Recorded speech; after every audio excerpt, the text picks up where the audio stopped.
ಮನೆ ಮನೆಗೆ ಅಲೆದು ಚಹಾ ಪುಡಿ ಮಾರುತ್ತಿದ್ದ ಆ ಹುಡುಗ ಮುಂದೊಂದು ದಿನ ಇದೇ ನಾಡು ಮೆಚ್ಚು ಹಂಗ ಅಧಿಕಾರಿಯಾದ್ರು. ಬಡತನದ ಬೇಗೆಯೊಳಗ ಬೆಂದು ಸಂಕಷ್ಟಗಳ ಸರಮಾಲೆ ಅನುಭವಿಸಿ ಎಳೆ ವಯಸ್ಸಿನೊಳಗ ಹೆತ್ತವರನ್ನ ಕಳೆದುಕೊಂಡ ಆ ಹುಡುಗ ಕಷ್ಟಗಳನ್ನೇ ಮೆಟ್ಟಿಲು ಮಾಡಿಕೊಂಡ್ರು. ಛಲ ಅನ್ನೋದಿದ್ರ ಏನೆಲ್ಲ ಸಾಧನೆ ಮಾಡಬಹುದು ಅನ್ನೋದಕ್ಕೆ ಉದಾಹರಣೆಯಾದ್ರು. ನಮಸ್ಕಾರ ಸ್ನೇಹಿತರೆ, ಎಲ್ಲರಿಗೂ ನಮ್ಮೂರ ಬಾನುಲಿಯ ಈ ಯೂಟ್ಯೂಬ್ ಚಾನೆಲ್ಗೆ ಸ್ವಾಗತ.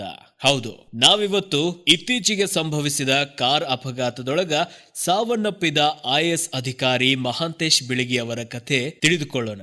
ಸ್ವಂತ ಪ್ರಯತ್ನ, ಪ್ರತಿಭೆ, ಕಠಿಣ ಪರಿಶ್ರಮದಿಂದನ ಸಾಧನೆಯ ಉತ್ತುಂಗ ಮುಟ್ಟಿದ ಅವರ ವ್ಯಕ್ತಿತ್ವ ಧೀಮಂತಿಕೆಯಿಂದ ಕೂಡಿತ್ತು. ತಮಗಾದ ನೋವು, ಕಷ್ಟ ಇನ್ಯಾರಿಗೂ ಆಗಬಾರ್ದು ಅನ್ನೋ ಕಾರಣಕ್ಕ ಅವರು ಸರ್ಕಾರಿ ಸೇವೆ ಜೊತೆಗೆ ಸಮಾಜ ಸೇವೆಗೂ ನಿಂತರು. ಸ್ಪರ್ಧಾತ್ಮಕ ಪರೀಕ್ಷೆಗಳ ತಯಾರಿಗೆ ಕೋಚಿಂಗ್ ಕೇಂದ್ರ ತೆರೆದಿದ್ರು. ಹಲವು ಬಡ ಮಕ್ಕಳ ಶೈಕ್ಷಣಿಕ ಶುಲ್ಕವನ್ನ ಕಟ್ತಿದ್ರು. ತಮ್ಮಹಂಗನ ಸಾಮಾಜಿಕ ಕಳಕಳಿ ಹೊಂದಿದ ಹಲವು ಅಧಿಕಾರಿಗಳ ದೊಡ್ಡ ಪಡೆನೆ ಅವರೊಂದಿಗಿತ್ತು. ಅವರೊಬ್ಬ ಕಿಂಗ್ ಆಗುವ ಜೊತೆಗೆ ಕಿಂಗ್ ಮೇಕರ್ ಕೂಡ ಆಗಿದ್ದು ಅವರ ವ್ಯಕ್ತಿತ್ವಕ್ಕೆ ಹಿಡಿದ ಕನ್ನಡಿ. ಮಹಾಂತೇಶ್ ಅವರು ಕೇವಲ 5 ವರ್ಷದವರಿದ್ದಾಗ ಅವರ ತಂದೆ ಗುರುಬಸಪ್ಪ ಅಕಾಲಿಕ ನಿಧನರಾದ್ರು. ಅವರ ತಂದೆ ತಾಯಿಗೆ ಮಹಾಂತೇಶ್ ಅವರನ್ನು ಸೇರಿ 4 ಮಕ್ಕಳಿದ್ರು. ಎಲ್ಲಾ ಮಕ್ಕಳನ್ನ ಸಾಕುವ, ಸಲಹುವ, ಕಲಿಸುವ ಹೊರೆ ಹೊತ್ತ ತಾಯಿ ಈರಮ್ಮ ಅವರು ಜವಾಬ್ದಾರಿಯುತ ಜೀವನವನ್ನ ನಡೆಸಿದ್ರು. ತಂದೆ ತಾಯಿ ಇಬ್ಬರು ಕೂಲಿ ಮಾಡಿ ಮಕ್ಕಳನ್ನ ನೋಡ್ಕೊಳ್ತಿದ್ರು. ಇದರ ಮಧ್ಯದೊಳಗ ತಂದೆಯ ಸಾವು ಕುಟುಂಬಕ್ಕೆ ಅಪಾರ ನೋವು,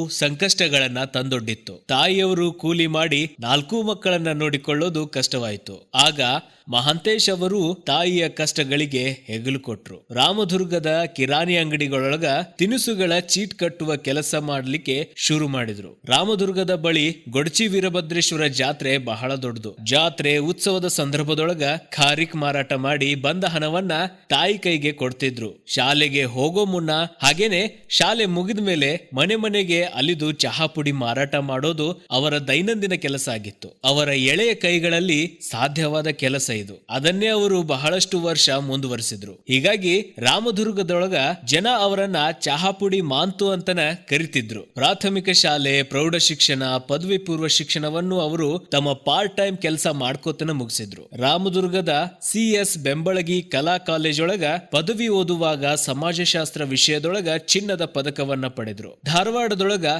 MA ಇಂಗ್ಲಿಷ್ ಒಳಗೂ ಸಹ ಚಿನ್ನದ ಪದಕ ಸಮೇತ ತೇರ್ಗಡೆಯಾದ್ರು. ಪದವಿ ಆದ್ಮೇಲೆ ಧಾರವಾಡದ ಕೋಚಿಂಗ್ ಕ್ಲಾಸ್ಗಳಲ್ಲಿ ಶಿಕ್ಷಕರಾಗಿ ಕೆಲಸವನ್ನ ಶುರು ಮಾಡಿದ್ರು. ಅಲ್ಲಿಂದಲೇ ಅವರು ತಮ್ಮ KS ಪರೀಕ್ಷೆಗೆ ತಯಾರಿ ಮಾಡಿಕೊಂಡ್ರು. 2006ನೇ ಬ್ಯಾಚ್ನೊಳಗ ಅವರು ರಾಜ್ಯದ 4ನೇ ರ್ಯಾಂಕ್ ಪಡೆಯುವ ಮೂಲಕ ಎಲ್ಲರೂ ಹುಬ್ಬೇರಿಸುವಂಗ ಮಾಡಿದ್ರು. ಮಹಾಂತೇಶ್ ಅವರ ಸಾಧನೆಯ ಹಾದಿ ಅಲ್ಲಿಂದ ರಾಜ್ಯವ್ಯಾಪಿಯಾಗಿ ಪಸರಿಸಿತು. ದಕ್ಷತೆ ಹಾಗೂ ಪ್ರಾಮಾಣಿಕತೆಯ ಅಧಿಕಾರ ನಿರ್ವಹಣೆಯ ಕಾರಣ 2012ರೊಳಗ ಅವರು IAS ಆಗಿ ಬಡ್ತಿ ಪಡೆದರು. ಮಹಾಂತೇಶ್ ಬಿಳಗಿ ಅವರು ಧಾರವಾಡ AC ಆಗಿ KIADB ಯೊಳಗ ವಿಶೇಷ ಭೂ ಸ್ವಾಧೀನಾಧಿಕಾರಿ, ದಾವಣಗೆರೆಯೊಳಗ AC, ಹಾವೇರಿ ಜಿಲ್ಲಾ ಪಂಚಾಯಿತಿಯ ಉಪ ಕಾರ್ಯದರ್ಶಿ, ಬೀದರ್ ಜಿಲ್ಲಾ ಪಂಚಾಯಿತಿ ಮುಖ್ಯ ಕಾರ್ಯನಿರ್ವಹಣಾಧಿಕಾರಿ, ದಾವಣಗೆರೆ ಜಿಲ್ಲಾಧಿಕಾರಿ, ಬೆಸ್ಕಾಂ ವ್ಯವಸ್ಥಾಪಕ ನಿರ್ದೇಶಕ ಹುದ್ದೆಗಳನ್ನ ಅವರು ಸಮರ್ಥವಾಗಿ ನಿರ್ವಹಿಸ್ಯಾರ.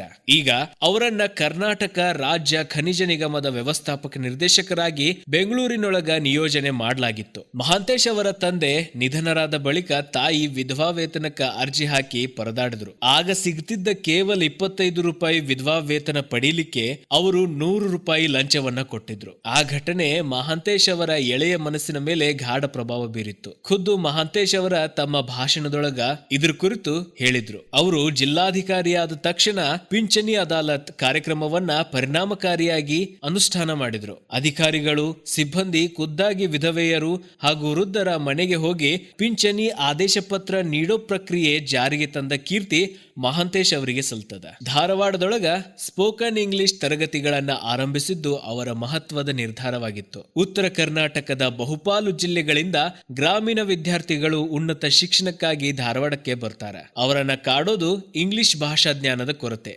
ಅದಕ್ಕಾಗಿನೇ ಹಲವರು ಸ್ಪರ್ಧಾತ್ಮಕ ಪರೀಕ್ಷೆಗಳಲ್ಲಿ, ವೃತ್ತಿ ಸಂದರ್ಶನಗಳಲ್ಲಿ ಫೇಲ್ ಆಗ್ತಾರ.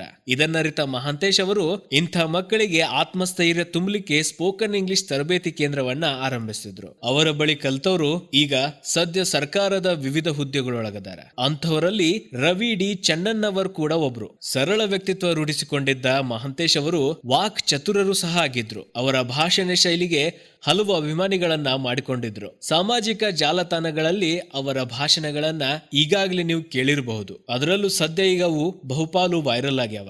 ಯಾಕಂದ್ರ 2025 ನವೆಂಬರ್ 25ರಂದು ಕಲಬುರಗಿ ಜಿಲ್ಲೆಯ ಜೇವರ್ಗಿ ಬಳಿ ಸಂಭವಿಸಿದ ಭೀಕರ ಅಪಘಾತದೊಳಗ ಮಹಾಂತೇಶ್ ಬಿಳಗಿಯವರು ಸೇರಿ ಕುಟುಂಬದ 3 ಸದಸ್ಯರು ಮೃತಪಟ್ಟರು. ಸುದ್ದಿ ಹರಿದ ತಕ್ಷಣನ ರಾಜ್ಯದ ನಾನಾ ಭಾಗಗಳಿಂದ ನೋವಿನ ಕೂಗು ಎದ್ದಿತ್ತು. ತಮ್ಮ ಧ್ವನಿ ಮೂಲಕ, ಕಾರ್ಯಗಳ ಮೂಲಕ, ಮಾನವೀಯತೆಯಿಂದ ಜನರ ಹೃದಯದೊಳಗ ಮನೆ ಮಾಡಿದ್ದ ವ್ಯಕ್ತಿ ಏಕಾಏಕಿ ಇಲ್ಲ ಅನ್ನೋದು ನಂಬಲಿಕ್ಕೆ ಅಸಾಧ್ಯ. ಚಹಾಪುಡಿ ಮಾರ್ತಿದ್ದ ಒಬ್ಬ ಹುಡುಗ ತನ್ನ ಕಷ್ಟಗಳನ್ನು ಮೀರಿ ಸಾಧನೆ ಮಾಡಿ ಸಮಾಜಮುಖಿಯಾಗಿ ಕೆಲಸಗಳನ್ನ ಮಾಡಿ ತನ್ನ ದೃಢತೆ ಮತ್ತು ಪರಿಶ್ರಮದಿಂದ ಏನೆಲ್ಲ ಸಾಧಿಸಬಹುದು ಅಂತ ತೋರಿಸಿದ ಮಹಾಂತೇಶ್ ಬಿಳಗಿಯವರ ಜೀವನ ನಿಜಕ್ಕೂ ನಮಗೆಲ್ಲರಿಗೂ ಸ್ಫೂರ್ತಿ. ವೆಲ್ ಸ್ನೇಹಿತರೆ, ಇದಾಗಿತ್ತು ನಮ್ಮ ರಾಜ್ಯ ಕಂಡ ಮಹಾನ್ ವ್ಯಕ್ತಿತ್ವ ಶ್ರೀಯುತ ಮಹಾಂತೇಶ್ ಬಿಳಗಿಯವರ ಕುರಿತಾದ ಸಂಕ್ಷಿಪ್ತ ಮಾಹಿತಿ. ಇದ್ರ ಕುರಿತಾಗಿ ತಮಗೇನಾದ್ರೂ ಹೇಳೋದಿದ್ರೆ ಕೆಳಗೆ ಕಾಮೆಂಟ್ ಮಾಡಿ ತಿಳಿಸ್ರಿ. ಮತ್ತೊಂದು ಹೊಸ ವಿಡಿಯೋದೊಂದಿಗೆ, ಹೊಸ ಮಾಹಿತಿಯೊಂದಿಗೆ ನಿಮ್ಮನ್ನ ಭೇಟಿ ಆಗ್ತೀನಿ. ಅಲ್ಲಿವರೆಗೂ ಧನ್ಯವಾದಗಳು.